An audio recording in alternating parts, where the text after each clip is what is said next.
Olá, este é mais um Mining Talks. Hoje na versão entrevista com o nosso prezadíssimo Luiz Antônio Bessani, todo mundo conhece bastante do setor mineral e já esteve aqui conosco no Mining Talks. Bom dia, Luiz. Bom dia, William. Muito obrigado pela oportunidade. Um abraço a todos. O que não falta é assunto, né? Quando a gente vai falar de mineração, assunto e novidade que não falta. Exatamente. Vamos conversar bastante sobre. Muito bom. Ô, Bessani, aqui nós adotamos uma opção do próprio entrevistado se apresentar, mas não só em relação às questões profissionais, mas nós gostamos muito de saber o que as pessoas fazem quando não estão trabalhando. Por favor. Bom, eu sou palmeirense. É uma herança da minha origem italiana, né? Certo. Fiz mineração, fiz geologia, na realidade, em Brasília, numa época de explosão cultural, né? Foi muito interessante, uma experiência incrível. Vocês estão falando de que ano, mais ou menos? Eu entrei em 71 e saí em 77. Legal. Tive a oportunidade também de fazer sociologia, Muito bom. uma parte do curso de sociologia. Mas a partir daí, minha vida se transformou em geologia e mineração, né? Gradando da geologia, estudando projetos, tá? Depois iniciando produção em cima de jazidas já descobertas por nós, né? Ou desenvolvidas por nós. Bom, então hoje eu sou 100% minerador, né? Uso a base geológica, né? E os conhecimentos de negócios do setor. A minha vida agregada a isso, eu sou muito profissional, né? Sim. Eu penso muito a mineração. Mas eu gosto demais da natureza, que é uma coisa que vem acoplada à mineração, né? É acoplada à geologia, principalmente. Estão relacionados sempre, né? Você não tem como falar mineração, natureza, mineração. Essa uma simbiose, uma sinergia de coisas, né? Interessante. Exatamente. Então, meu hobby, além da mineração, é fazenda, mais na parte de lazer, de turismo, né? Então, eu estou investindo aqui na região de Pirenópolis, né? Que é uma região, uma cidade que fica entre Brasília e Goiânia. É uma cidade de origem dos Bandeirantes, da época dos Bandeirantes, primeiro ciclo do ouro nosso. Tem um potencial equivalente a Ouro Preto, uma paisagem belíssima. Então, essa é a minha fuga hoje. Muito bom. E essa sua, digamos assim, essa veia sociológica, você interessa também muito pelas questões indígenas, né? Desde a escola, né? Essa vertente sociológica e tal, é mais uma coisa intelectual, né? Mais política. Na realidade, o meu esquerdismo, né? Caminhou mais para esse lado de trabalhar com essas questões sociais, né? De minorias, principalmente a questão indígena, né? Vinculada à mineração. Eu tive a oportunidade de trabalhar na área Yanomami, em Roraima, na abertura da Perimetral Norte, na época do regime militar, né? Onde a tribo Yanomami, a cultura Yanomami era pouco conhecida ainda, né? Não tinha terra indígena Yanomami. E eu fui exatamente para lá em função de estar estudando geologia e sociologia na UNB, né? E houve uma demanda por estudos antropológicos para preparar a chegada da estrada numa comunidade que não tinha contato praticamente com a população, a nossa cultura, né? E o primeiro contato que houve, sem uma coordenação, provocou uma catástrofe, né? Uma aldeia inteira, assim, dezenas de pessoas morreram de gripe, né? Então, nós estamos chamados exatamente para fazer essa relação das duas sociedades, né, e evitar essa catástrofe. Mas logo na sequência, a estrada foi paralisada em função dessa crise, né? Essa crise é interessante. O seu grupo empresarial hoje atua em que áreas? E com quais minerais? Olha, a gente tem dois segmentos: de desenvolvimento de projetos num conceito de junior company, mas só com capital nosso. Então, a gente usa da geologia para criar projetos, desenvolvê-los em várias etapas e buscar uma viabilização de desenvolvimento, de implantação, seja com recursos próprios, ou seja, passando para terceiros, né? E tem também o nosso segmento de mineração, né? Então, hoje a gente atua pela TGM no segmento da bauxita. A gente fornece a bauxita para a metalurgia e fornece também a bauxita para uma outra empresa nossa no segmento industrial, no qual a gente está agregando valor com moagem, com calcinação e gerando insumos industriais. E o outro segmento também na produção são os agrominerais. A gente tem atuado, temos 2 pequenas minas já fornecendo fertilizados para o mercado e vamos abrir uma terceira esse ano. Então, Muito bom. Estou lembrando aqui de um artigo recente que você publicou, falando, o nome do artigo é Reimaginar a Mineração. E o artigo causou-se uma repercussão muito grande no nosso meio e nos nossos grupos, né? Eu achei muito interessante a ideia do artigo. Conta pra gente como que surgiu. Aliás, eu não vou nem dizer que surgiu, porque isso deve estar na sua cabeça o dia inteiro, né? Como reinventar, reimaginar mineração, incentivar a mineração.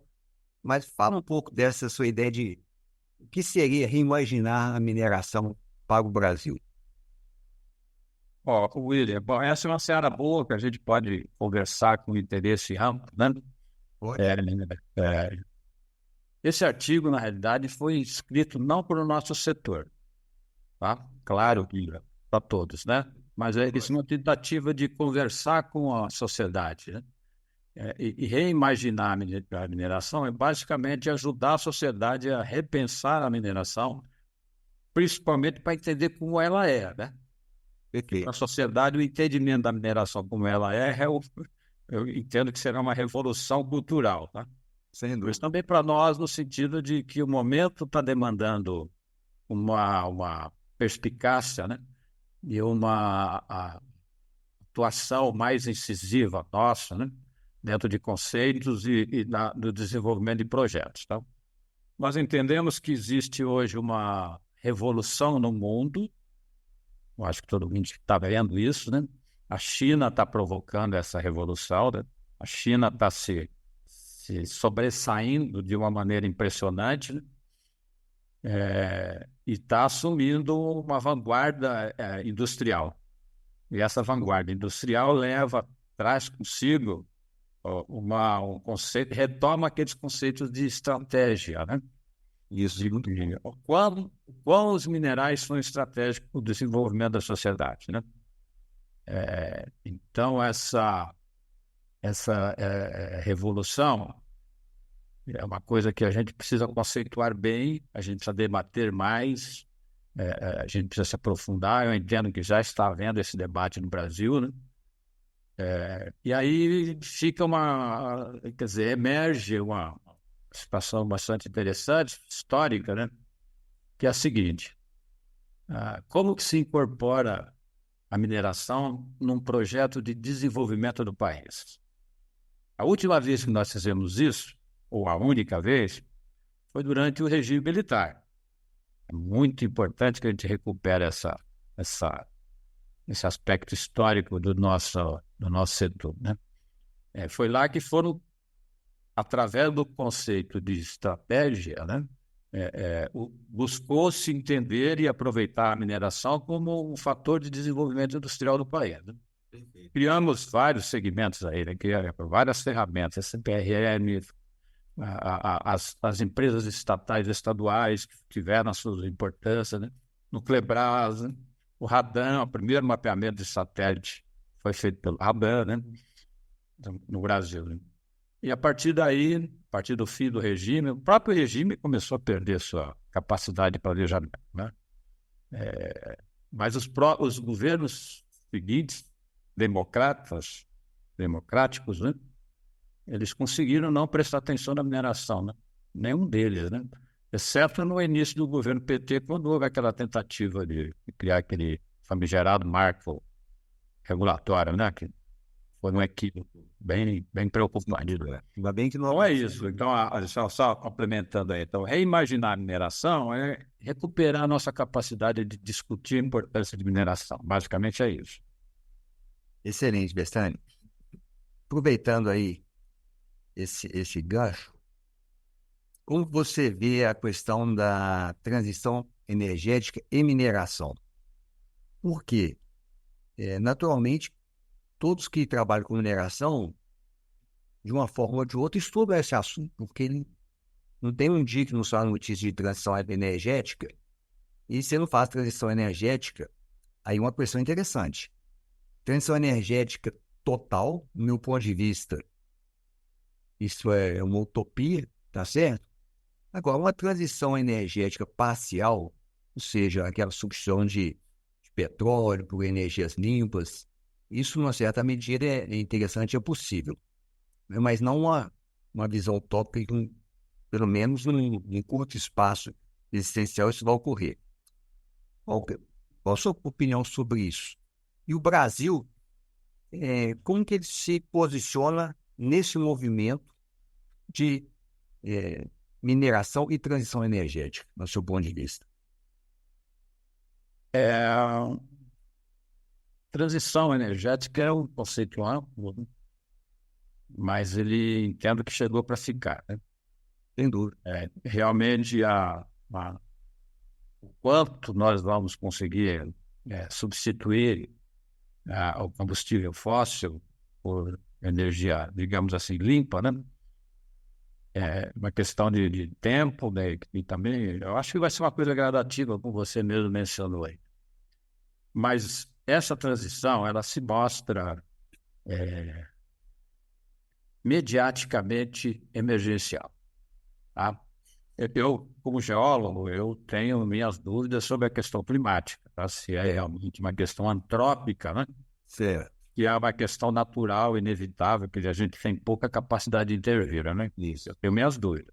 Mas, de qualquer maneira, é uma realidade que está se impondo, né?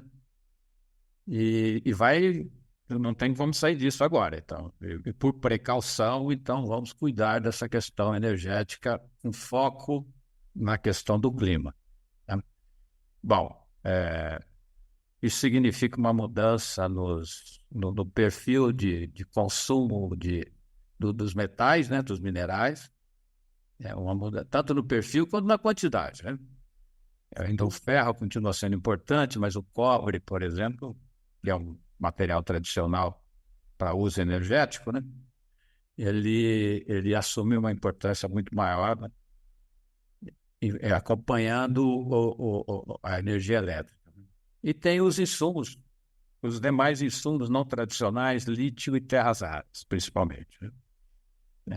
E o Brasil, então, nós estamos vendo, está gerando essas alternativas, né? A mineração brasileira está conseguindo apresentar soluções, né, para esses dois elementos, esses dois grupos, aí, lítio e terras raras. E a importância é que o Ocidente tem essa coisa da China e o Ocidente, né? Sem dúvida. A China controla principalmente as terras raras, né?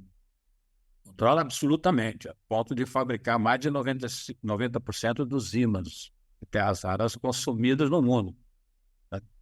É uma coisa estrategicamente complicadíssima para o Ocidente, né? Então, o Brasil se apresenta como uma alternativa, né? Então, a mineração já está gerando essa solução de produzir e oferecer jazidas, né? E o grande desafio é a gente conseguir aproveitar a oportunidade para agregar valor. Sem dúvida. E criar uma cadeia de valor, né?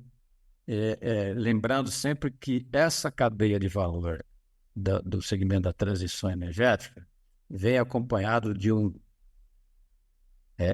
conteúdo intenso de tecnologia, tá? Então, além da mineração, de a gente aproveitar o mercado em si, é a oportunidade da gente aprofundar em tecnologia, tá? E a gente está conversando isso também com os vários núcleos de competência tecnológica e mineração, né? Exatamente procurando entender até onde vai a nossa competência, né? O que falta, o que está sobrando. E nós estamos instigando esses grupos aí a se organizar e estamos tentando ajudar também, né? Muito interessante. Em relação à questão de transição energética, eu poderia separar em pelo menos dois grupos. Energia necessária para a humanidade, de maneira geral, e de transportes. Eu li recentemente que parece que 98% a 97% de todo transporte mundial ainda é feito à base de petróleo, sabe? Então, essa transição na parte de transportes vai demorar mais um pouco, sabe? Nas outras partes, talvez a gente consiga acelerar mais. Agora, Bessane, a gente fica pensando que sempre o Brasil está atrasado, não sei o quê, indo, atuando reativamente. Mas se a gente lê, por exemplo, o que acontece nos Estados Unidos, acontece no Canadá, na Europa, eles também deixaram a China deslanchar, tá certo? E agora estão com um problemão também para resolver. Então, não é assim, a inércia, o problema não é só nosso, né? Então é interessante. Publicações dos Estados Unidos mostram a dependência violenta deles nesses minerais estratégicos. Se a gente fosse conversar sobre mineração nos Estados Unidos, dava só um Mining Talks, sabe? Como que eles travam a mineração lá, sabe? Coisa impressionante. E agora estão pagando o preço, não é? Travaram, por exemplo, lá você não consegue minerar em terras federais, sabe? Negócio assim absurdo. E agora, em 2018, tem um relatório mostrando a situação deles. O Canadá também já é preocupado, e a Europa todo mundo sabe o problema que está acontecendo. Muito bom. De qualquer maneira, alguns investimentos nós estamos recebendo, né? Esses minerais estratégicos, terras raras. Então, eu acho que o Brasil, pelo menos, já conseguiu atrair bons investimentos aí para essa área. Bessane, uma outra questão ligada a esse assunto, né? Você esteve recentemente na Finlândia, né? Porque hoje, com essa globalização, as coisas são muito conectadas, a tecnologia avançando de uma forma muito rápida. Você esteve lá recentemente e, pelo que nós conversamos, você foi tratar de questões específicas de educação, tecnologia e inovação. Conta para nós o que você trouxe de aprendizado de lá e se outros assuntos foram tratados. Tá, uma apresentação sobre isso é o seguinte. Nós aqui em Goiás está num momento muito interessante, não só da mineração como política, tá? Nós temos um governador que está conseguindo fazer uma gestão extremamente rigorosa, absolutamente assim, sem corrupção. Existe a corrupção sistêmica, mas aquela corrupção inerente aos grupos políticos, zero, até onde a gente consegue perceber. É um governo que permite uma interlocução bastante fácil, né? E também está conseguindo fazer uma sinergia com o movimento industrial, né? Um segmento industrial, buscando exatamente uma modernidade. Tá? Então, Goiás tem uma coisa... Eu não sou goiano, sou paulista, né? Moro há 30 anos aqui. Mas eu observo isso, conheço praticamente o Brasil inteiro, e eu observo essa questão que é muito interessante aqui em Goiás, que é essa vontade de inovar, vontade de ser moderno. Tá? Mas isso só no governo ou é uma cultura do Estado? É uma coisa social. Entendi. Tá? E o governo representa muito bem isso. Tá? Na prática, como é que se revela isso? Então, a FIEG, a federação aqui, que é comandada pelo Sandro, que também é o presidente do Comi, né? Ele está muito ligado à mineração, nós conseguimos atraí-lo para a mineração, político nato, né? Foi um grande ganho, né? E ele está fazendo uma gestão também muito interessante na federação. Depois a gente pode até conversar um pouco sobre isso, que tem a ver com mineração, né? Ótimo.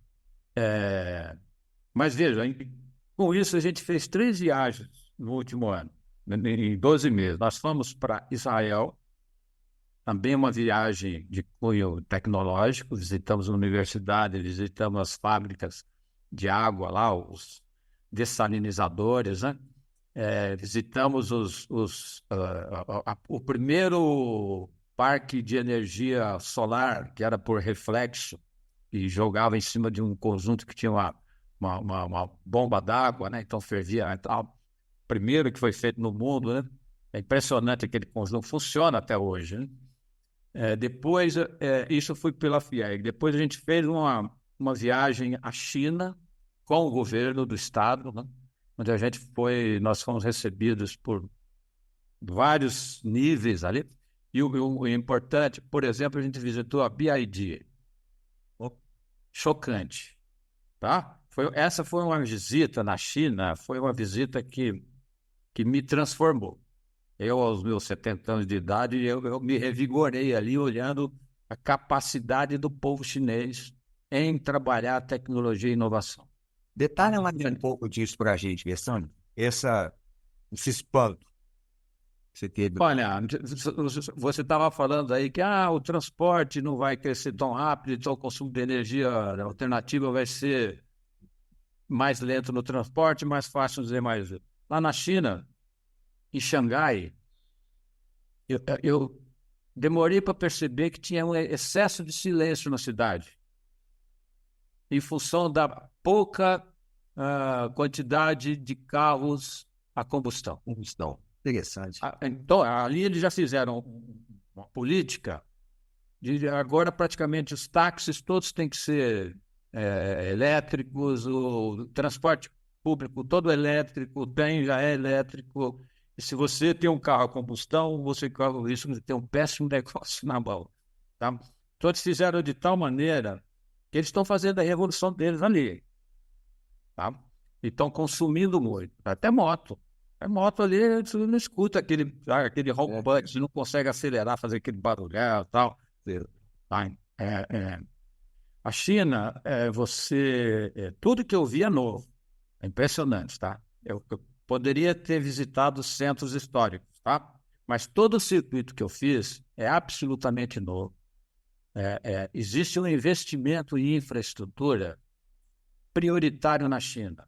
Tá? Então, todos os lugares são autopistas fantásticas. Tudo, tá? E tudo está racionalmente implantado, ligando a produção com os portos. Tá? A conclusão, eles já fizeram a logística deles está pronta. Agora é só continuar, tá? Então, hoje não tem como competir em termos de custo com a China, não é só porque eles dão subsídio, não, é porque a infraestrutura deles é baratíssima, é moderníssima, você passa de fora a fora. E é incrível, né? Eu estive em Pequim, dentre outras cidades, mas em Pequim, eu atravessei Pequim, no meio de Pequim, impressionante, no meio de Pequim, é uma pista que tem mais de 100 metros de largura, tá? Só as pistas, tá? São 6 ou 7 pistas, assim, conjunto de pistas, né? Que corta a cidade, uma cidade histórica, milenar, corta a cidade, tinha que ser ali, tá? E com isso eles compõem uma malha de infraestrutura, de transporte, que dá essa base de desenvolvimento com baixo custo na China. A gente percebe o dia a dia deles, das pessoas, tá? Todo mundo tem 2 celulares, pelo menos, tá? Aquela coisa. Então, o que me impressionou muito é que a sociedade incorporou esse projeto de governo, né, e desenvolvimento. Tá? E a gente percebe que eles estão em franco implantação desses projetos, estão numa etapa desses projetos, eles não estão ali agora, eles estão indo para um lugar. Tá? Então, a conclusão minha da visita à China é a seguinte: quem procura concorrer para a China hoje no mundo é só os Estados Unidos. e está pegando poeira da China, claramente, tá? A Europa não é nada mais do que um museu. Não tem como a Europa competir com a China. Você vê a França com aquele sistema de 4 dias de trabalho, tá? A China não. Isso é 6 dias e se precisar, trabalha no 7º. Tá? Por quê? Eu não estou dizendo que a gente tem que fazer isso, tá? Perfeito. Mas eles estão fazendo, tá? Daqui a pouco eles vão poder trabalhar só 6 dias ou só 5 dias, porque eu já tenho toda uma estrutura inteligente, montada, e que vai servir para o desenvolvimento para os próximos 200 anos dele. Tá? Esse olhar é importante, tá? Depois a gente foi à Finlândia, mas eu quero voltar nisso, é o seguinte, enquanto a China está sinalizando um futuro, tá? Nós estamos fazendo coisas para trás no Brasil. Por exemplo, essa legislação que está sendo votada no Congresso agora, tá? Que dá ao garimpo o direito de entrar num título concedido, tá? Isso é andar para trás. Então, seja, enquanto nos Estados Unidos o ciclo do ouro serviu para criar empresas de mineração, tá? No Brasil a gente está levando as empresas a virar garimpo. É muito mais fácil ser garimpeiro hoje do que ser empresa. Sem dúvida. Então é isso aí, nós estamos andando para trás, tá? Então, se a China é a locomotiva, se os Estados Unidos está pegando poeira, se a Europa é um museu, nós estamos ficando para trás, gravemente para trás. Muito sério isso, tá? E na Finlândia, tá? A Finlândia também foi uma missão da FIEG, né? Já muito dirigida para essa questão de educação, tecnologia e inovação. Tá? Então, na Finlândia, a gente pôde observar o seguinte: toda a educação, 100%, desde o pré-primário, é estatal. Para todos. Não existe classe econômica dentro do ensino. Tá? E isso facilita demais as coisas, não precisa falar. Né? É um ensino de excelente qualidade, não tem escola particular, tá? E desde o primário eles ensinam inovação. Tá? Inovação é buscar soluções novas para questões várias. Tá? Essa viagem foi muito boa, a gente visitou a Metso, está lá, nós visitamos a Metso também, né? Foi muito bem recebido, visitamos a Nokia, vimos várias tecnologias em desenvolvimento, que em breve estarão disponíveis aqui, inclusive para mineração, principalmente para mineração. E nós estamos procurando agora trazer esse conjunto de competências que a Finlândia tem. A Finlândia, tradicionalmente, detém tecnologias de celulose, tá? Projetos de papel e celulose, tá? Mas também tem mineração muito desenvolvida lá, né? Então, nós estamos agora tentando aproximar essa competência da Finlândia com o que está acontecendo com terras raras no Brasil, por exemplo. Tá? Amanhã mesmo a gente vai ter uma reunião sobre isso, juntando alguns grupos.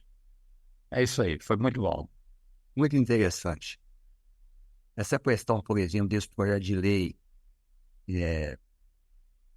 que tratou aí da questão dos PLGs, onde você acha que vem essa origem dessa questão de PLGs, essa tentativa de colocar PLG em cima de direitos minerários? Porque isso tudo gera muita insegurança jurídica, né?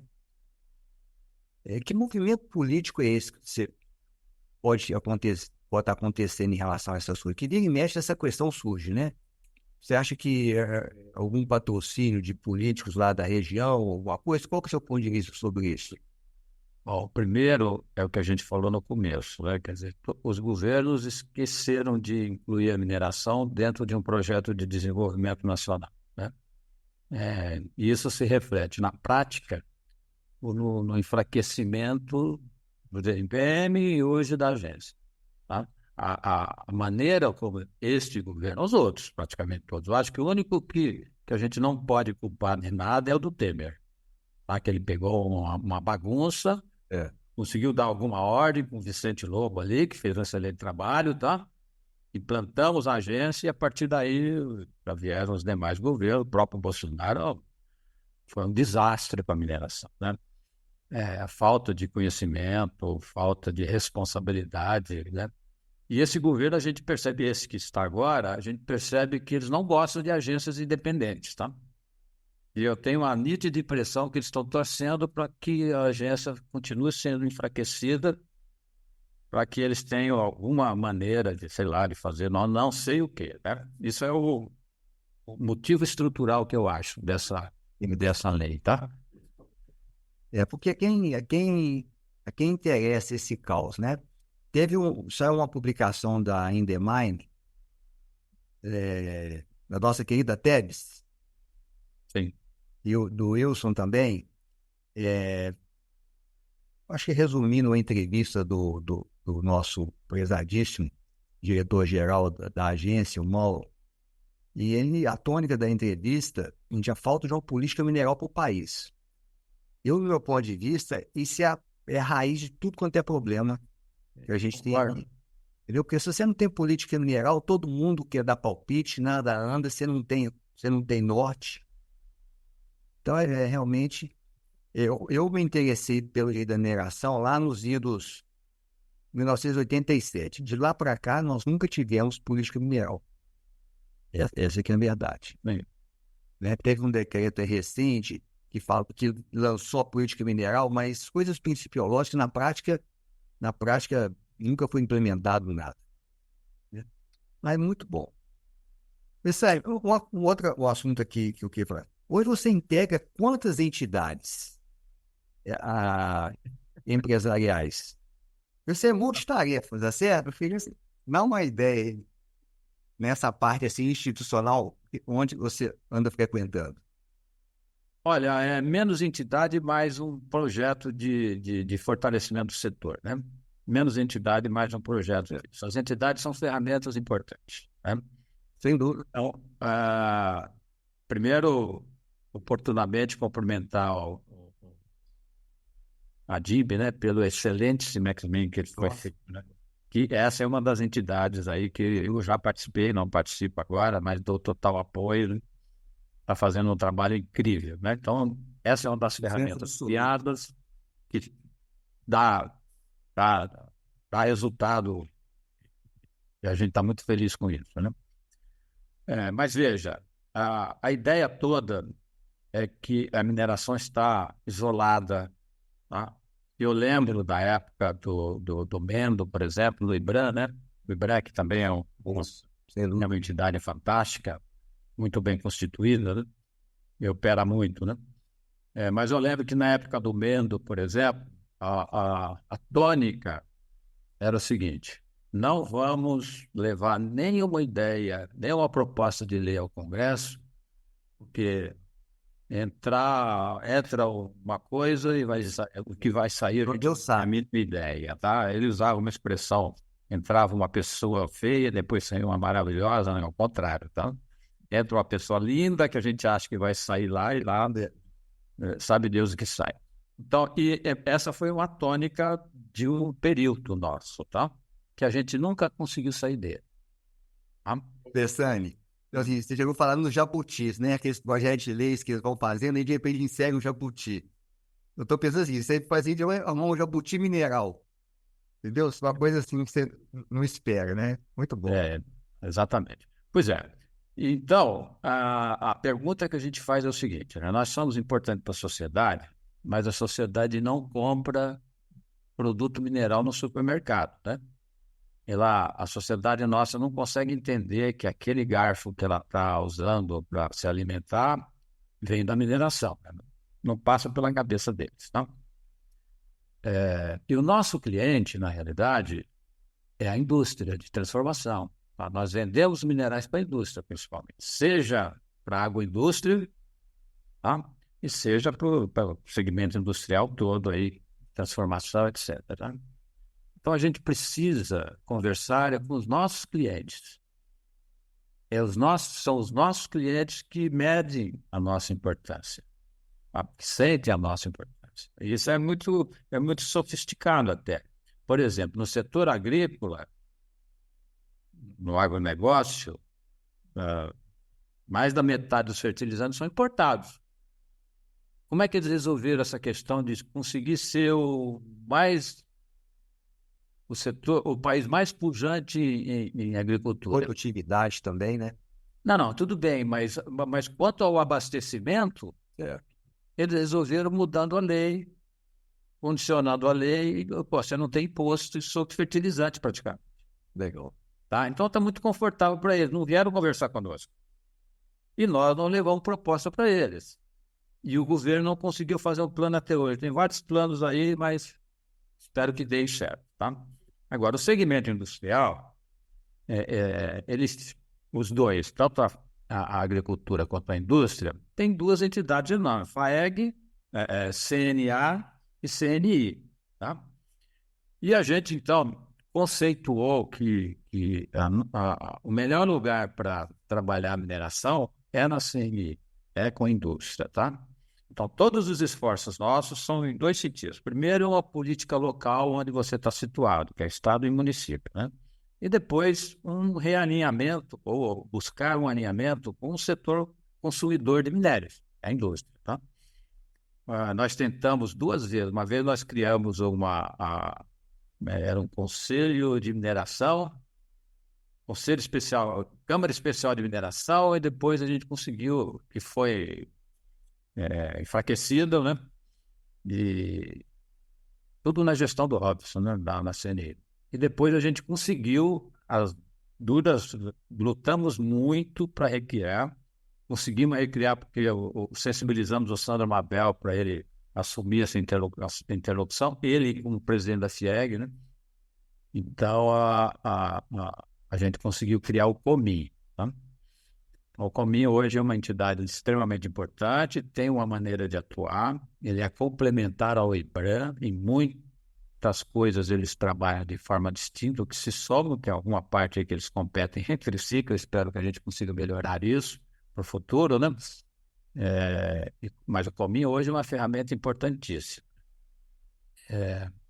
E nós criamos também a BPM, que esse sim foi um contraponto ao IBRAM, né? No momento do marco regulatório. Tá? A gente precisava ter uma dinâmica distinta, o IBRAM tem aquela tendência da grande mineradora, né? E a gente precisou pegar o pessoal emergente, né? O pessoal da pesquisa na época, né? Para conseguir fazer uma união de forças. Eu acho que foi bem produtivo isso, né? Muito, não. É um case de sucesso, sem dúvida. A BPM realmente é sucesso absoluto, do meu ponto de vista. E hoje a gente está aqui no CIEG, em Goiás, né? Eu sou presidente do CIEG, que é o Sindicato Estadual, tá? Junto ao DF e Goiás, né? E a gente está fazendo um trabalho também relacionando algumas políticas prioritárias, como, por exemplo, meio ambiente. Tá?